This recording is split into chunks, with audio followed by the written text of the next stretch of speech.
A 3-year-old girl from Pennsylvania receiving treatment for a chronic illness vanished from her hospital bed in the middle of the night, leaving medical staff baffled and her parents devastated. 2 years of searching yielded nothing but heartbreak and unanswered questions about how a sick child could simply disappear, until maintenance workers deep in the sewer system stumbled upon something that had washed through the storm drains, a discovery that would reveal the darkest secret imaginable.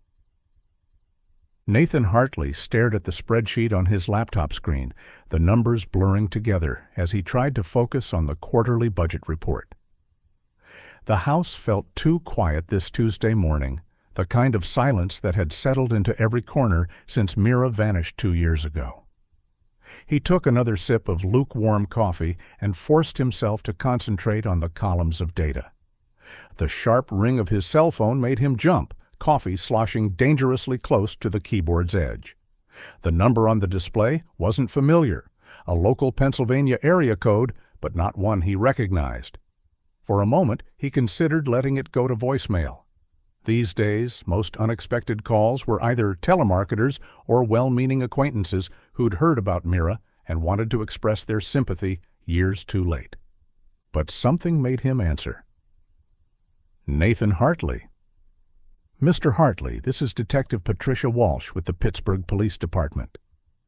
The woman's voice was professional but carried an undertone that immediately set his nerves on edge. I need to speak with you about your daughter's case. The laptop screen went forgotten. Nathan's hand tightened around the phone until his knuckles went white. In 2 years, the calls about Meera had dwindled to nothing. The case had gone cold. The investigators moved on to newer tragedies. What about it? Sir, I think it would be best if we discuss this in person. Can you come to the station? We've had a development that requires your immediate attention. Just tell me. His voice came out rougher than intended. Did you find her? Is she... Detective Walsh paused. This morning, a crew doing maintenance in the sewer system near the Allegheny River made a discovery. They found items we have reason to believe belong to your daughter. The room seemed to tilt. Nathan gripped the edge of his desk with his free hand. What items? A wheelchair, Mr. Hartley. A pediatric wheelchair with an oxygen tank still attached. The serial numbers match the equipment listed in your daughter's hospital records. Nathan closed his eyes, and suddenly he was back in that hospital room 2 years ago. He'd gotten up at 5:30 that morning, like always. Nicole had worked a double shift and was sleeping hard beside him. He'd showered quietly, dressed in the dark, and driven to UPMC Children's Hospital, planning to spend an hour with Meera before his morning meetings. The elevator ride to the pediatric ward had been routine. He'd nodded to the night nurse at the station. She was reading a magazine, looked tired. Down the hall to room 314, the one with the butterfly stickers Meera had insisted on putting on the door. He'd pushed it open, already smiling, ready to see his daughter's face light up when she saw him. The bed was empty, not just empty, abandoned. The sheets were pulled back, her stuffed elephant fallen to the floor. The monitors that should have been recording her oxygen levels and heart rate were dark, their leads dangling uselessly.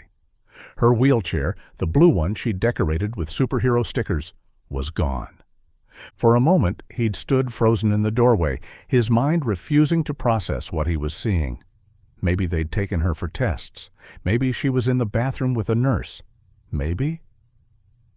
But the growing commotion in the hallway, the sudden convergence of security and staff, the frantic checking of other rooms, all of it confirmed what that empty bed was telling him. Meera was gone. Mr. Hartley? Detective Walsh's voice pulled him back to the present. Are you still there? The wheelchair, he managed. You're sure it's hers? The serial numbers match, and there are personal modifications that align with what you reported, the superhero stickers specifically. Sir, I need you to understand. The wheelchair was found in a section of the sewer system that connects to several storm drains. Our forensics team is examining it now. Nathan's mind raced. The sewers? Why would Meera's wheelchair be in the sewers? How long has it been there? That's what's unusual. Detective Walsh's tone grew more careful. The maintenance crew chief, he's been working these tunnels for 15 years. He says based on the condition and the sediment patterns, the wheelchair couldn't have been there more than a few weeks. Maybe a couple of months at most. It appears to have washed in during the heavy rains last month. But she disappeared 2 years ago. Yes, sir. That's one of the things we need to discuss. The evidence suggests the wheelchair was disposed of recently, dumped somewhere upstream and carried through the system by stormwater. The implication hit Nathan like a physical blow. Someone had kept Meera's wheelchair for 2 years, then suddenly decided to get rid of it, which meant, "I need to call my wife," he said, already standing, looking for his keys. "We'll be there as soon as possible." "Of course. Ask for me at the front desk. And, Mr. Hartley, I'm very sorry. I know this must be incredibly difficult." Nathan ended the call and immediately dialed Nicole's number. She was probably sleeping after her night shift, but this couldn't wait. As the phone rang, he grabbed his jacket and headed for the door, his mind spinning with questions. Why now? Why dump the wheelchair after 2 years? And most importantly, what did this mean for Meera?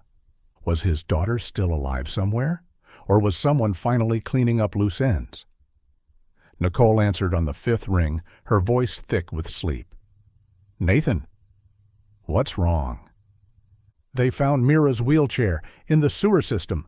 The police want us to come in right away." The silence on the other end stretched for several seconds. Then Nicole's voice, fully awake now and sharp with a mixture of hope and dread. "I'll meet you there." The Pittsburgh Police Department's evidence room smelled of industrial disinfectant trying to mask something worse. Nathan stood beside Nicole, their hands intertwined, as Detective Walsh led them past rows of metal shelving to a cleared examination area. Under the harsh fluorescent lights, on a blue tarp spread across a steel table, sat Meera's wheelchair. Nathan's breath caught. Even caked with sewage and sediment, he recognized it immediately. The blue frame was dulled with grime, but patches of the original color showed through. The oxygen tank, still secured to the back, was tarnished but intact. And there, barely visible under a layer of dried mud, were the remnants of superhero stickers. Spider-Man's red mask, Captain America's shield, Wonder Woman's golden lasso. "Oh, God," Nicole whispered beside him. Her grip on his hand tightened painfully. Detective Walsh stood on the opposite side of the table, her expression carefully neutral. "I know this is difficult. Can you confirm this is your daughter's wheelchair?" Nathan nodded, not trusting his voice. He reached toward it, then stopped, looking at the detective for permission. "You can touch it," she said. "We've already processed it for evidence, photographed everything, taken samples." His fingers found one of the stickers, Batman's symbol, partially scraped away, but still recognizable. Meera had placed it there herself, insisting on decorating her chariot, as she called it. She'd been so proud of how it looked. "The maintenance crew found it lodged against a grate about 2 miles into the tunnel system," Detective Walsh explained. "Based on the debris patterns and watermarks, our forensics team estimates it washed in during the heavy storms last month. But here's what's significant. Look at the overall condition." Nathan forced himself to examine it more clinically. Despite the sewage coating, the wheelchair's frame showed minimal rust. The fabric seat, while stained, wasn't rotted through. The oxygen tank's valve mechanism, though dirty, appeared relatively intact. "It hasn't been in water for 2 years, Nicole said, voicing what they were all thinking. She was using her nurse's voice, analytical, detached, the tone she adopted when dealing with difficult cases at work. "Exactly."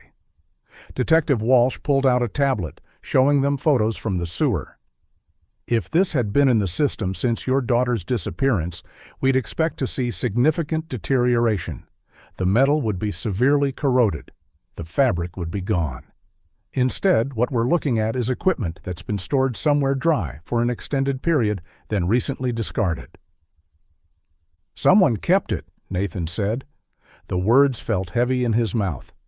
Someone kept her wheelchair for 2 years and then just threw it away? That's our working theory. The question is, why now? Why keep it this long only to dump it? Detective Walsh set down the tablet. We're checking all storm drains and access points in a 5-mile radius, trying to determine where it entered the system. We've also issued a BOLO for any similar medical equipment turning up. A knock on the door interrupted them. A uniformed officer leaned in. Detective, the medical consultant is here. Dr. Kelner? Send him in. Walsh turned to Nathan and Nicole. I took the liberty of calling in a specialist to examine the equipment.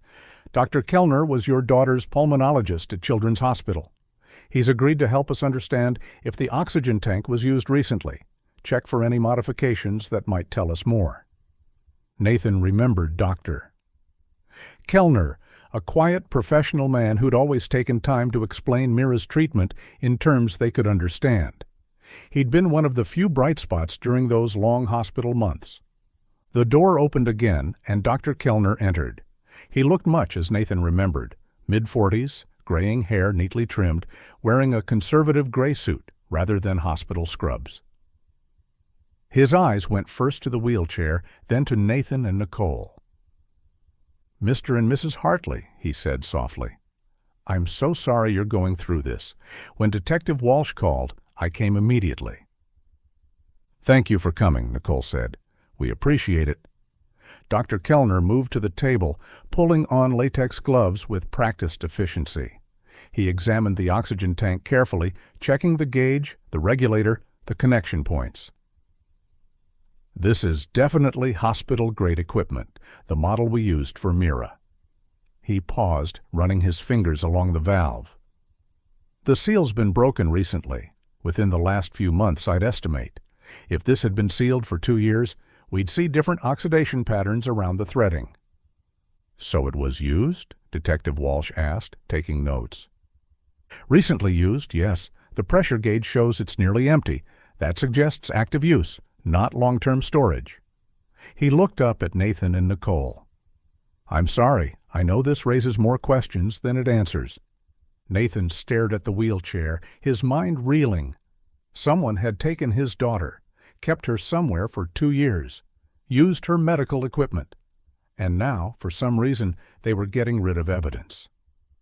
What does this mean? Nicole asked Detective Walsh. Are you saying someone had her all this time? The detective's expression was grim. We can't draw definitive conclusions yet, but the evidence suggests... She paused, choosing her words carefully. The pattern we're seeing is consistent with someone disposing of evidence. Often perpetrators do this when they're preparing to relocate, or when the victim is no longer alive, Nathan finished. The words felt like glass in his throat. Detective Walsh nodded slowly. I'm sorry, but yes, that's one possibility we have to consider. We're going to need to go through everything again. Everyone who had access to Meera, anyone who might have had motive or opportunity. Dr. Kelner, we'll need your records from her treatment as well. Of course, the doctor said. Anything I can do to help. Meera was a special little girl, so brave through all her treatments. As they prepared to leave, Nathan took one last look at the wheelchair. Somewhere out there, someone knew what had happened to his daughter. Someone who'd kept her wheelchair for 2 years, who'd recently used her oxygen tank, who'd finally decided to throw it all away. But why now? What had changed? Nathan stood in the spare bedroom they'd converted into medical storage, staring at the shelves lined with supplies they'd accumulated during Meera's illness. Boxes of pediatric masks, sealed packages of tubing, bottles of saline solution and medications, thousands of dollars worth of equipment that had become part of their daily routine until that morning 2 years ago. He picked up a box of medications, checking the expiration dates. Most would be good for another few months, but some were approaching their limits. The irony wasn't lost on him. Holding on to these supplies had been his way of maintaining hope, of being ready for when Meera came home. But after this morning's revelation at the police station, that hope felt more fragile than ever. Nicole had returned to bed after they got home, emotionally drained from the morning's events. She had another night shift tonight and needed rest. Nathan couldn't sleep. The image of that mud-caked wheelchair kept replaying in his mind. He started sorting the supplies into two piles, expired and still viable. The expired medications would need proper disposal, but the sealed, unexpired items, they could help other families. Other children with cystic fibrosis who needed these exact supplies. It felt like giving up, but it also felt necessary. He couldn't let medicine go to waste when someone could use it. By early afternoon, he'd filled 3 boxes with donations. The CVS on Grant Street had a medical supply donation program. He loaded everything into his car and drove the 10 minutes through light traffic. The pharmacy was busy for a Tuesday afternoon. Nathan maneuvered his boxes through the automatic doors, heading for the pharmacy counter at the back. As he rounded the vitamin aisle, he nearly collided with someone pushing a cart loaded with medical supplies. "Oh, sorry," Nathan began, then recognized the man. "Dr. Kelner?" The doctor looked up from his cart, which Nathan now saw contained several portable oxygen tanks, the same type they'd used for Meera's emergency backup supply. "Mr. Hartley, I didn't expect to see you here." "I'm donating some of Meera's unused supplies," Nathan said, gesturing to his boxes. "Seems wrong to let them expire when other families could use them." Dr. Kelner's expression softened with understanding. "That's very generous of you. I'm sure it wasn't an easy decision." Nathan glanced at the oxygen tanks in the doctor's cart. "Stocking up?" "For the hospital," Dr. Kelner explained, adjusting his grip on the cart handle. "We've had some supply chain issues lately, and these portable units are perfect for transport between departments. The donation stations are a godsend when our regular suppliers fall short." "I didn't realize hospitals could buy from regular pharmacies." "It's not ideal, but sometimes necessary, especially for smaller equipment." Dr. Kelner paused, studying Nathan with concern. "How are you holding up?" "This morning must have been incredibly difficult." Nathan found himself grateful for the doctor's kindness. "It's been rough. The not knowing is almost worse than knowing would be." "I can only imagine. Meera was such a special little girl. That smile of hers could light up the entire ward." Dr. Kelner glanced at his watch. "I should get these back to the hospital, but please, if you need anything, even just someone to talk to who understood Meera's condition, don't hesitate to call." "Thank you, and thanks again for coming to the station this morning. It helped, having someone there who knew her." "Of course. Take care of yourself, Mr. Hartley." Nathan watched the doctor navigate toward the checkout with his cart of oxygen tanks, then continued to the pharmacy counter. The pharmacist, a young woman with kind eyes, helped him process the donation. "These will really help families in need," she assured him, checking each item. "Pediatric CF supplies are always in demand." As Nathan filled out the donation paperwork, he found himself thinking about those oxygen tanks in Dr. Kelner's cart. It made sense what the doctor had said about supply chain issues. The pandemic had disrupted so many systems, and hospitals had learned to be creative with sourcing. He drove home feeling slightly lighter, as if donating the supplies had lifted some invisible weight. The house was quiet when he entered, Nicole still sleeping. Nathan made himself a sandwich and sat at the kitchen table, his mind still processing the morning's revelations. His phone buzzed with a text from Nicole. "Leaving for shift in 20. Dinner's in the fridge. Try to get some rest. Love you." 20 minutes later, he heard her moving around upstairs, getting ready. She appeared in the kitchen doorway in her scrubs, travel mug in hand, looking tired despite her nap. "You went out?" she asked, noticing his car keys on the counter. "Donated some of Meera's supplies to CVS. The medications were getting close to expiration." Nicole nodded, understanding without explanation. "Probably the right thing to do." She paused, filling her travel mug with coffee. "Oh, I ran into Dr. Kelner at the pharmacy," Nathan said. He was buying oxygen tanks for the hospital. She stopped mid-pour, frowning slightly. That's odd.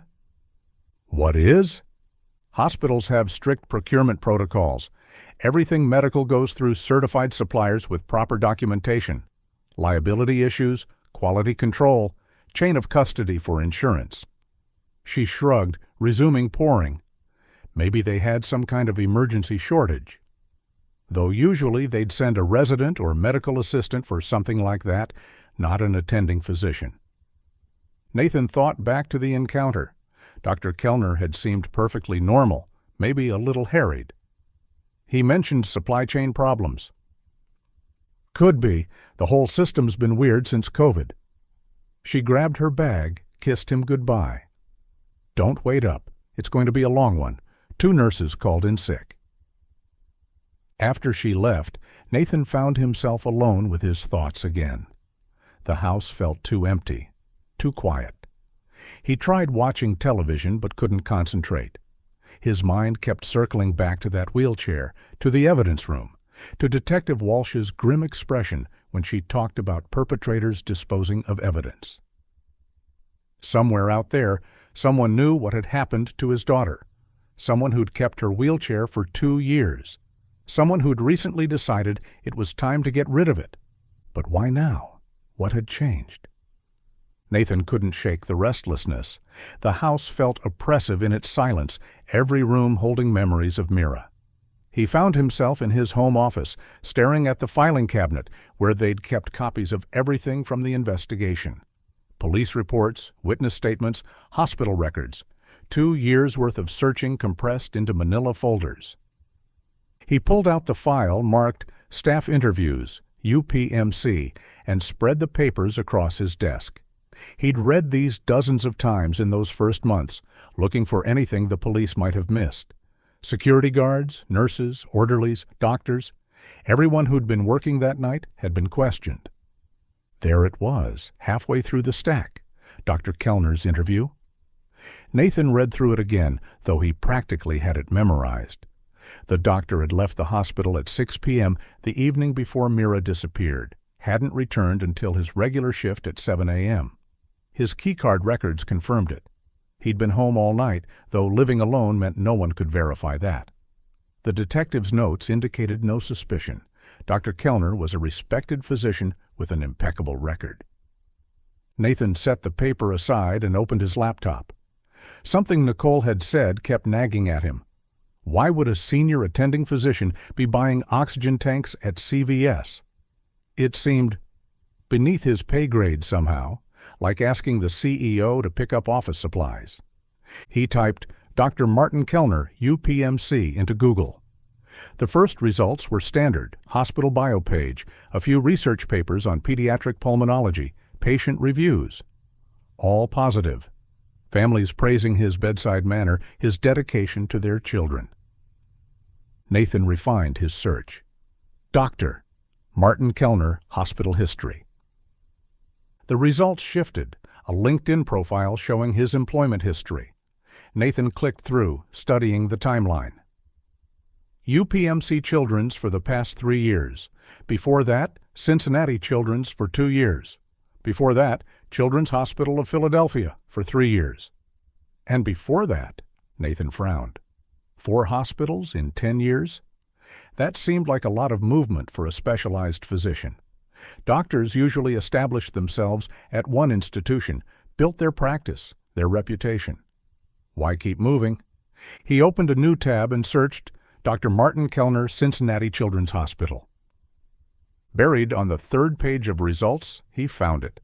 A small news item from 5 years ago. Cincinnati Children's Hospital announces administrative changes. Dr. Kelner's name appeared in a list of physicians whose privileges had been modified due to administrative restructuring. The language was vague, corporate speak that could mean anything. Nathan searched for Philadelphia next. This time, he found a medical board document, public record but obscurely filed.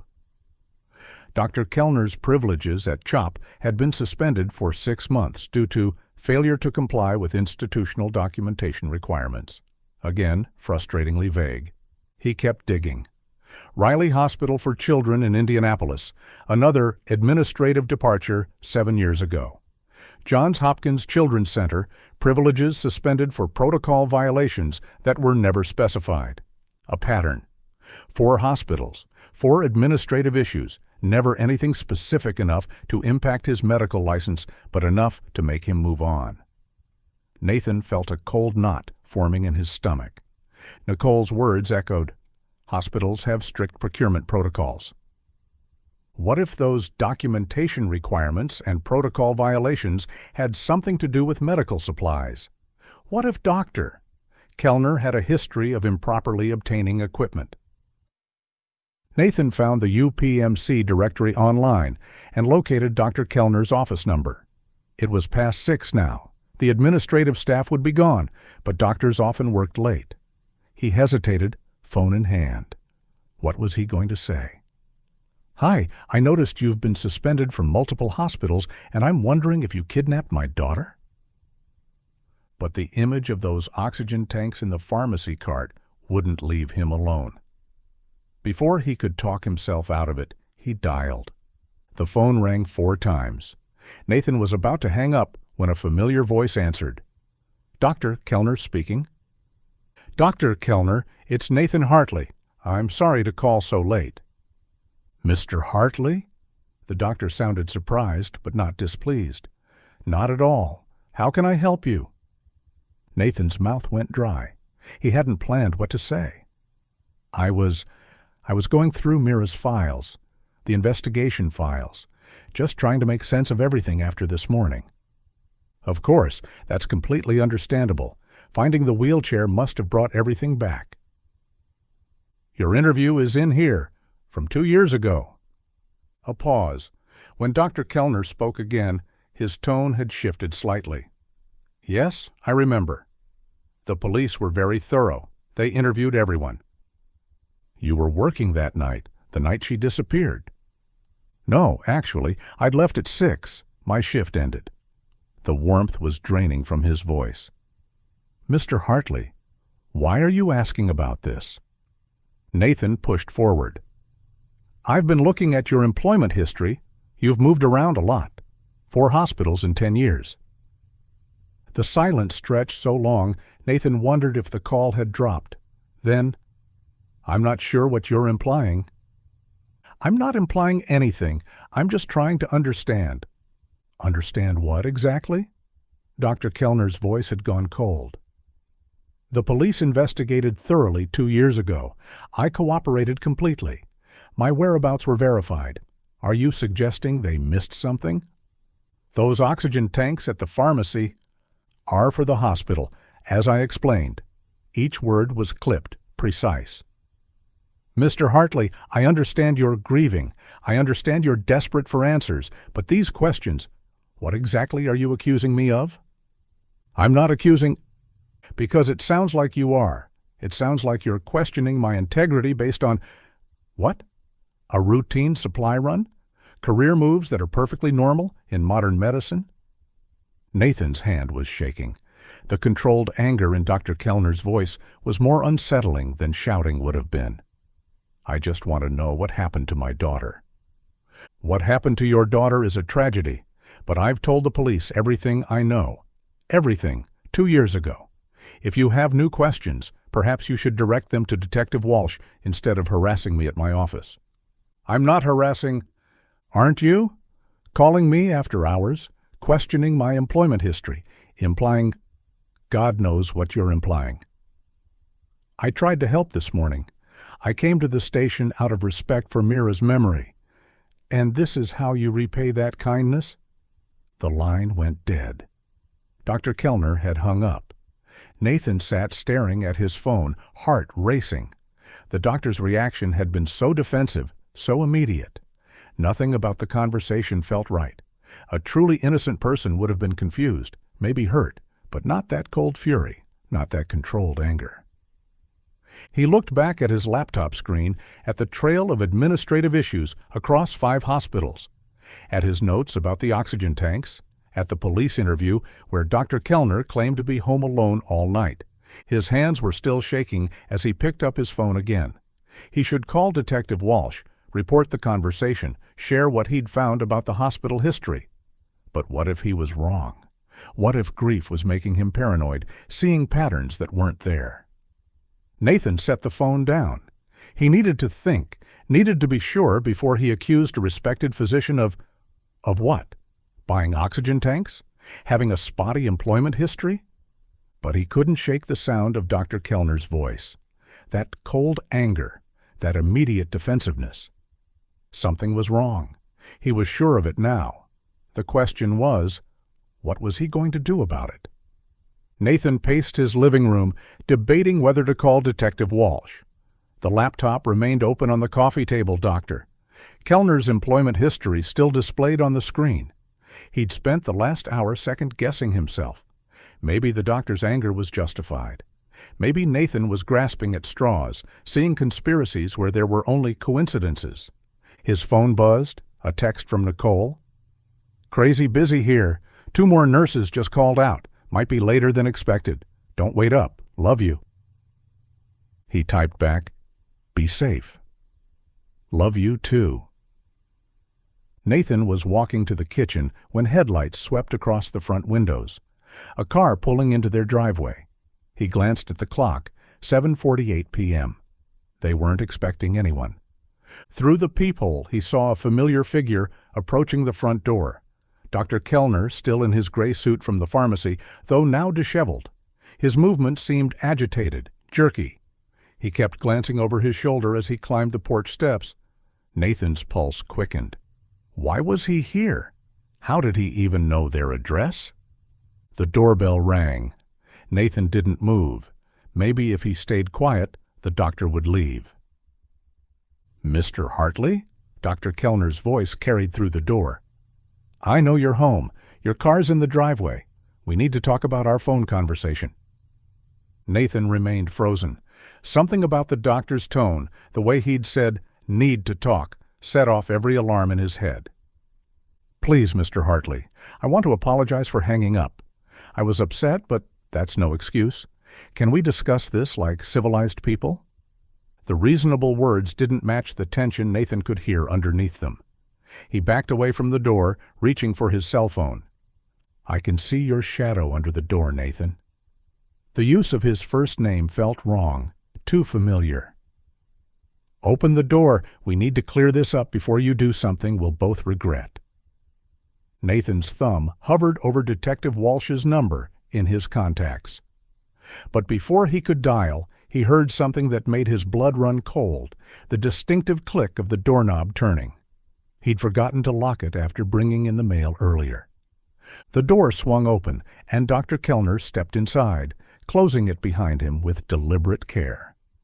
Up close, Nathan could see the sheen of sweat on his forehead, the way his right hand remained in his suit jacket pocket. "I asked nicely, Doctor," Kelner said, his voice still maintaining that forced calm. "But you weren't going to let me in, were you?" "You need to leave." Nathan took another step back. "This is breaking and entering." "The door was unlocked. I'm just a concerned physician checking on a distraught parent." The doctor's eyes flicked to the laptop on the coffee table, taking in the screen. "Been doing more research, I see. Finding more patterns in my career? Get out of my house." "Can't do that." Dr. Kelner withdrew his hand from his pocket, revealing a compact black pistol, not pointing it exactly, but holding it in a way that made the threat clear. "We're going to take a drive, you and I, away from prying eyes and nosy neighbors." Nathan's mouth went dry. "You took her. You took Meera." "Get in the car." The gun rose slightly. "You're going to walk to the door. You're going to get in my car. You're going to do it quietly.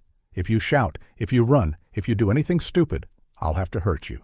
And then I'll wait for Nicole to come home from her shift. You mentioned she's working late tonight. Plenty of time for me to be here when she arrives." The threat against Nicole made Nathan's decision. "Where are we going?" "Somewhere private. Now move." Nathan walked to the door on unsteady legs. Outside, the neighborhood was quiet, a typical Tuesday evening. The Johnsons' house across the street had lights on, but their curtains were drawn. No one to see them, no one to witness this. Dr. Kelner's car was a silver Honda Accord, unremarkable in every way. "Get in the passenger side, hands where I can see them." Nathan complied, his mind racing. Should he try to run? But the gun was trained on him as doctor. Kelner circled to the driver's side, and that threat about Nicole. "Seat belt," Dr. Kelner ordered as he started the engine. The gun rested on his lap, barrel angled toward Nathan. "Don't want to get pulled over for something stupid." They backed out of the driveway, and Nathan caught a glimpse of his house, porch light on, looking perfectly normal. No sign of the violence that had just occurred there. "You saw me at the pharmacy," Dr. Kelner said, as they turned onto the main road. "That was careless of me. Should have been more careful, but I was running low on supplies." Nathan's heart skipped. "Supplies for what?" "Shut up." The doctor's calm facade was cracking. "You couldn't just leave it alone. The wheelchair should have been the end of it. Case closed. Everyone moves on. But you had to dig, had to ask questions." "Where is Meera?" Dr. Kelner's knuckles were white on the steering wheel. "You think you were such a good father, leaving a sick 3-year-old alone in that hospital? Some protector you were?" "Is she alive?" "Stop talking." They were heading out of the city now, toward the rural areas east of Pittsburgh. "You have no idea what you've done, no idea what you've ruined." Nathan tried to memorize the route, looking for landmarks. They passed the old Westinghouse plant, crossed the bridge over Turtle Creek, heading toward the Laurel Highlands, where the forests grew thick and houses became scarce. "Those hospital suspensions," Nathan said, desperate to understand. "They figured something out, didn't they? That's why you kept moving." "They suspected, could never prove anything, always watching, always questioning, making my work impossible." "What work? What were you doing?" Dr. Kelner's laugh was bitter. "You wouldn't understand. No one understands. They see a doctor being thorough, spending extra time with patients, and they make it into something ugly." The words chilled Nathan. The implication behind them, the defensive tone, pieces clicking into place in horrible ways. They turned off the main highway onto a secondary road, then onto barely paved back roads. Nathan's phone was still in his pocket. Could he secretly dial 911? But Dr. Kelner must have had the same thought. "Throw your phone out the window." "What? Now?" The gun rose. "Or I'll take it from you after I shoot you in the leg." Nathan powered down his phone and tossed it into the darkness. His last connection to help disappeared into the Pennsylvania forest. "Good." Dr. Kelner relaxed slightly. "We're almost there. Then you'll understand everything. Maybe you'll even realize this is partly your fault." "My fault?" "You left her alone, vulnerable. If you'd been there that night like a real father should have been, none of this would have happened. But you were home, comfortable in your bed, while she needed protection." They turned onto a dirt road, headlights illuminating dense trees on either side. Somewhere ahead was the answer to 2 years of questions. Nathan just prayed he'd live long enough to find out. "She trusted me," Dr. Kelner said quietly, almost to himself. "That's the tragedy in all this. She trusted me completely." The words sent ice through Nathan's veins. Whatever had happened to Meera, whatever this man had done, it was worse than just kidnapping. The way he spoke about trust, about being thorough with patients, about people making things ugly, Nathan was beginning to understand the true horror of what his daughter had endured. The dirt road ended at a modest cabin nestled among towering pines. Motion sensor lights flickered on as they approached, illuminating a structure that looked deceptively normal. Wood siding, stone chimney, the kind of weekend retreat thousands of Pennsylvanians owned. A generator hummed somewhere behind the building. "Out!" Dr. Kelner ordered, killing the engine. Nathan stepped into the cool mountain air, his legs unsteady after the tense drive. The isolation was complete. No neighboring lights visible through the trees, no sounds except the generator and distant crickets. Even if he screamed, no one would hear. Dr. Kelner came around the car, gun steady. "Inside. Try to run, and I'll put a bullet in your knee. You don't need to walk to see what I'm going to show you." The front door opened into a living room that smelled of pine wood and antiseptic. Basic furniture, a fieldstone fireplace, stairs leading up. But Nathan's attention was drawn to the medical equipment stacked along one wall, boxes of supplies, an oxygen concentrator, IV poles. "Upstairs," Dr. Kelner directed. They climbed narrow wooden steps to a hallway with 3 doors. The doctor guided him to the last one, producing a key from his pocket. Multiple locks, Nathan noticed, deadbolts installed from the outside. The door swung open, revealing a converted attic room. And there, sitting on a small bed with an oxygen cannula under her nose, was Meera. Nathan's knees nearly buckled. His daughter, alive, but changed. She'd grown in 2 years, of course, taller, thinner, her blonde hair longer and tangled. She wore a faded hospital gown, too small for her now 5-year-old frame. An IV port was visible on her arm, though no line was currently attached. "Meera?" The word came out as a broken whisper. She looked up from a coloring book, her blue eyes, so like Nicole's, showing no recognition, just confusion and a hint of fear. "Doctor? Martin? Who's that man?" "Dr. Martin." She called him doctor. "Martin." "It's okay, sweetheart," Dr. Kelner said, his voice taking on a different quality, gentle, paternal. "This is someone who wanted to meet you. Remember how I told you there might be visitors someday?" Meera shrank back against the wall. "I don't like visitors.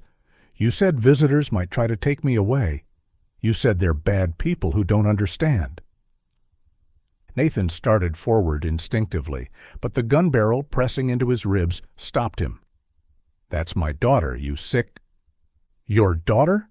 Dr. Kelner's voice hardened. "You gave up that right when you abandoned her." "You kidnapped her?" "I gave her a home, kept her safe for 2 years, while you, what, moved on with your life?"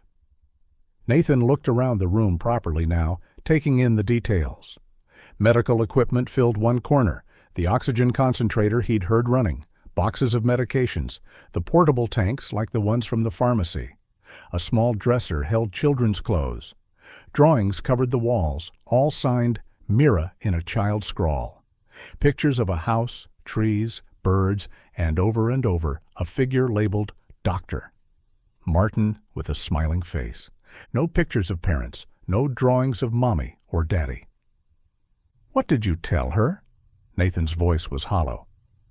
"The truth from a certain perspective, that she was very sick and needed special care, that I'm the only one who understands her needs, that there are people who might try to interfere." "You've brainwashed her?" "I've protected her." Dr. Kelner's composure was cracking. "Do you know how fragile she is? How carefully her condition needs to be managed? You left her alone that night, alone." The nurses were overwhelmed, always are. Too many patients, not enough time. But I had time. I made time. His eyes took on a distant quality. She was special, different from the others, so trusting, so sweet, when she'd smile at me during treatments. The way he said it made Nathan's skin crawl. "What did you do to her?" "I cared for her, fed her, gave her medications, held her when she cried." The gun wavered slightly.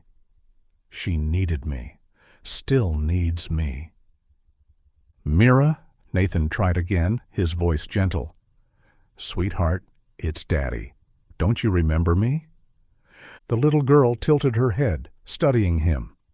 For a moment something flickered in her eyes. Then she shook her head firmly. "My daddy went to heaven. Dr. Martin told me. He got sick and went to heaven with Mommy." The cruelty of the lie hit Nathan like a physical blow. "You told her we were dead?" It was easier than other explanations. Kinder, really. Kinder than what? But Nathan was beginning to understand. The locks on the door, the way Meera called him Doctor, Martin, maintaining that professional distance even after 2 years. The defensive anger when questioned about his time with patients. A sound from outside cut through the tension, tires on gravel, approaching fast. Multiple vehicles. Dr. Kelner moved to the small attic window, peering through the curtain. His face went pale. How? You threw away your phone? Nathan felt a surge of hope. Nicole. She must have come home, found signs of a struggle, called the police. His brilliant, observant wife. Meera, get in the closet, Dr. Kelner ordered, his calm shattering. Remember what we practiced? Hide until I say it's safe. Are the bad people here? Meera's voice was small, terrified. She scrambled off the bed, hurrying to a small closet. The practiced way she did it, the immediate obedience, showed this wasn't the first time she'd been told to hide. Outside, Nathan could hear car doors slamming, radio chatter, a voice amplified by megaphone. Doctor. Martin Kelner, this is the Pennsylvania State Police. We have the building surrounded. Exit with your hands visible. You've ruined everything, Dr. Kelner snarled at Nathan. Everything I've built here. She was happy. She was safe. From what? What was she safe from? From people who don't understand, from a system that sees everything as black and white. The doctor moved to the window again, gun still trained on Nathan. They'll twist everything, make it into something disgusting. The police repeated their demand. Dr. Kelner paced the small room like a caged animal. 2 years. 2 years of keeping her healthy, giving her what she needed, and you had to destroy it. Dr. Kelner, the megaphone voice again. We know Nathan Hartley is inside. We know Meera is alive. Let's resolve this peacefully. Send out the child. From the closet came a small whimper. Nathan's heart broke at the sound. His daughter, terrified, hiding from police who were there to save her. She won't survive without me, Dr. Kelner said, but the fight was draining from his voice. I know her needs, every medication, every treatment, the little things that comfort her when she's scared. She needs her parents, her real parents. Real parents don't leave sick children alone in hospitals. The gun wavered. Real parents don't trust strangers with their most precious. He cut himself off, jaw clenching. The house phone rang, an old landline on the dresser. Dr. Kelner stared at it, then gestured for Nathan to answer. Speakerphone. Nathan hit the button. Hello? Mr. Hartley? A woman's voice, calm and professional. This is Lieutenant Sarah Foster with the State Police. Are you injured? Number. We're both okay. Meera's here. She's alive. That's wonderful news. We're going to get you all out safely. Can I speak with Dr. Kelner? The doctor leaned toward the phone, gun still pointed at Nathan, but his hand shaking now. She won't understand.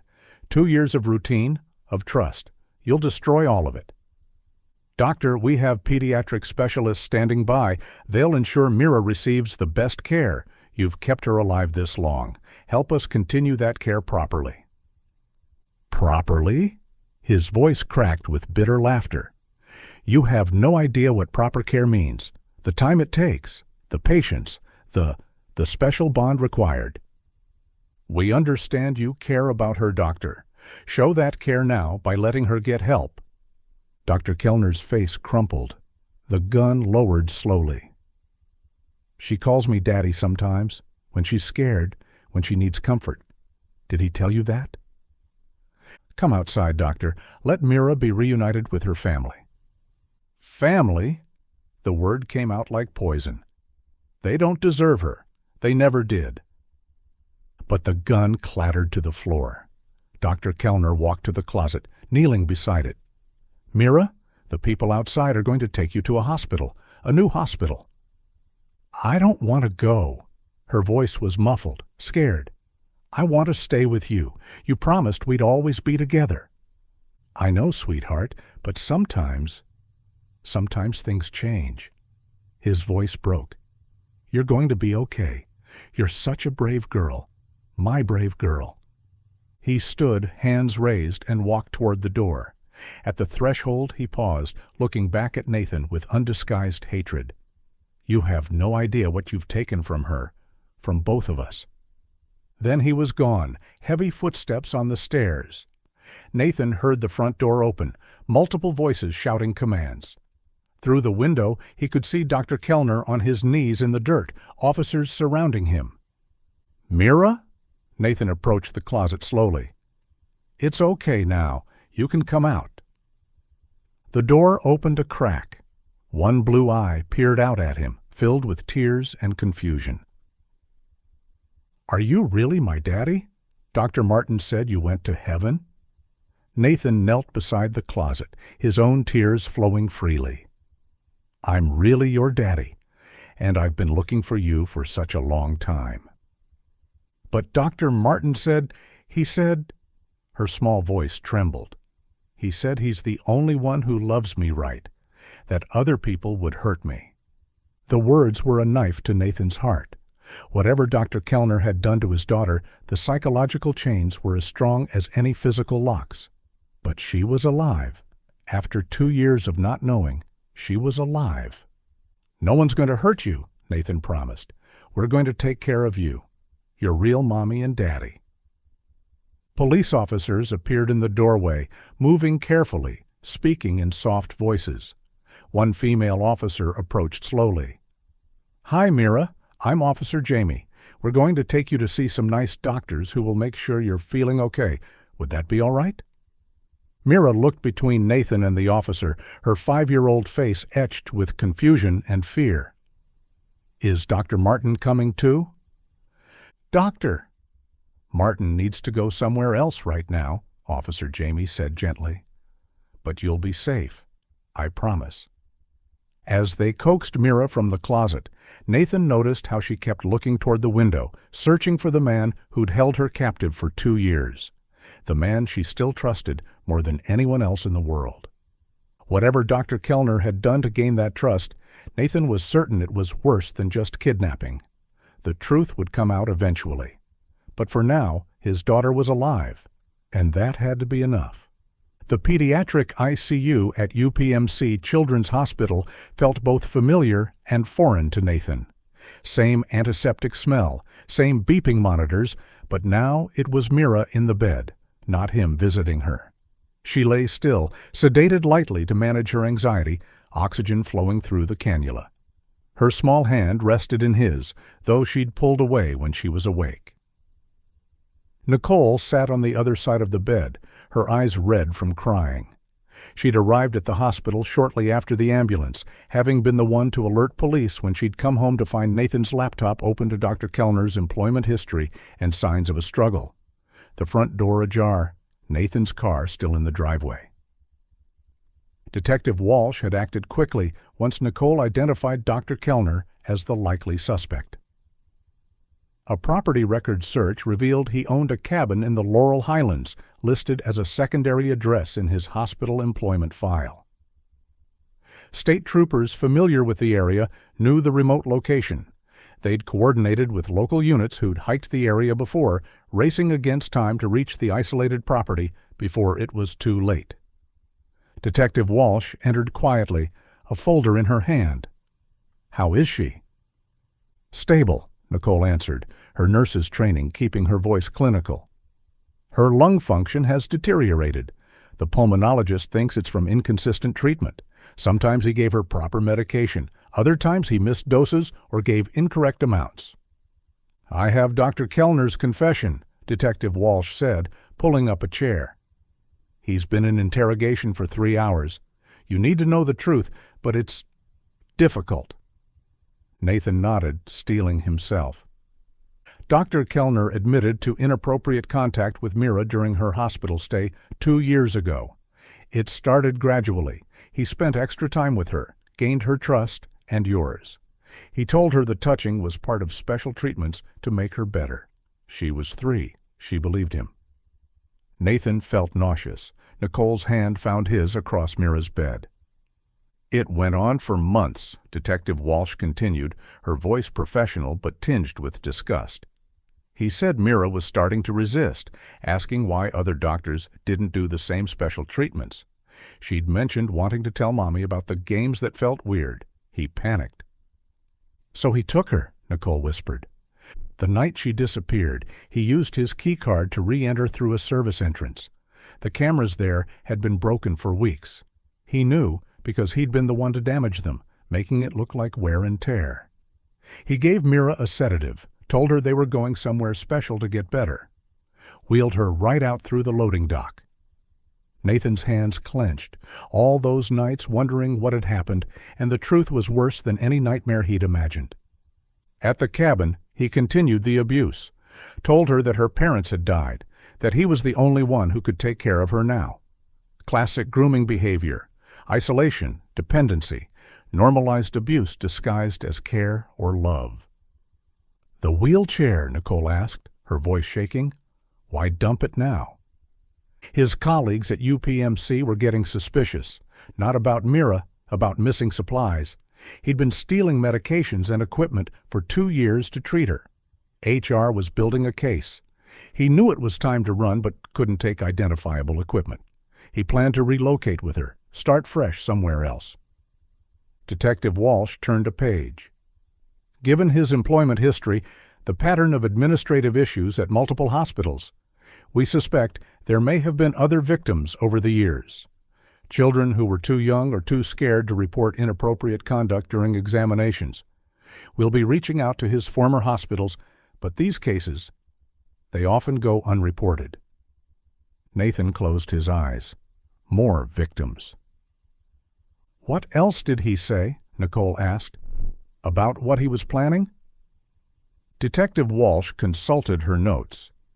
He admitted that initially, that first night, he'd intended to kill her. He was terrified she'd tell someone about the abuse. But once he had her at the cabin, he couldn't do it. He kept her instead, continued the abuse. He said he always knew it would end badly, but couldn't stop himself. God, Nathan breathed. His baby girl had been hours from death that night 2 years ago, saved only by her abuser's cowardice. He documented everything medical, Detective Walsh added. Not the abuse, he's not stupid, but detailed logs of her treatments, medications, growth charts, even videos of what he called their life together. Birthday parties, her playing in the cabin, all carefully edited to look normal if anyone ever found them. Will she remember the truth? Nathan asked. What he did to her? What we meant to her before? The psychiatrist says memories from age 3 are often fragmented, but not gone. With proper therapy, she may recover some memories of you. As for the abuse, that trauma is likely to surface eventually. She'll need extensive therapy to process what happened and understand it wasn't her fault. A nurse entered with evening medications. Her protocol is complex, she said gently, but we have his medical records to work from. We can keep her stable while we develop a proper treatment plan. Nathan watched the medications flow through Meera's IV. His daughter, alive but carrying scars he couldn't see. He keeps insisting in interrogation that he loved her, Detective Walsh said as she prepared to leave. That what they had was a special, and we're destroying it. Claims you'll never understand the bond they shared. She shook her head in disgust. Typical predator trying to romanticize abuse. What exactly did he plan to do? Nicole asked. If he hadn't been caught? He was going to take her to another state, start over with new identities. He had fake documents prepared, birth certificate showing him as her father, medical records under a false name. When she got older? Walsh paused. He admitted he knew eventually she'd either remember too much or age out of his preference. He said when that time came, he'd handle it. We believe that means he would have killed her eventually. After the detective left, Nathan and Nicole sat in silence, watching their daughter breathe. Tomorrow would bring the beginning of a long journey. Medical treatments, trauma therapy, the delicate process of helping Meera understand that the man she'd trusted had hurt her that her real parents had never stopped looking for her. "She's alive," Nicole whispered finally. "That's what we hold on to. She's alive, she's safe now, and we'll help her heal." Nathan nodded, unable to speak past the lump in his throat. His little girl had endured 2 years of hell disguised as care. But she was strong. The same strength that helped her fight cystic fibrosis would help her overcome this trauma. They would make sure of it. The monitors beeped steadily, marking each breath, each heartbeat. Proof of life. Proof that, despite everything, their daughter had survived. And proof that the monster who'd stolen 2 years of her childhood would never touch her again.